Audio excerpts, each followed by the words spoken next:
जय जगन्नाथ फ्रेंड्स। आज आम देखा OSSC तरफ आउ गोटे बिग अपडेट आसी SSD एग्जाम रिलेटेड।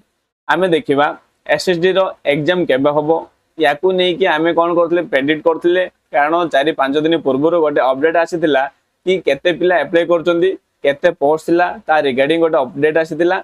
देन तापर आम प्रेडिक्ट करते कि मे कि जून मासरे एग्जाम हम तो से प्रेडिक्ट अनुसार कौन है देखो आज देखा आज गोटे अपडेट आसी नोटिस आसी कौन देखो 19 April 2025 Odisha subordinate staff selection commission तरफ कौन कही देखो Sanskrit teacher Hindi teacher and PET teacher रो एग्जाम अनाउंस होईची। यार प्रिलिमिनरी एग्जाम केबे हबो 21 मे रे संस्कृत टीचर हबो गोटे शिफ्ट रे 10टा रु 11टा अधे।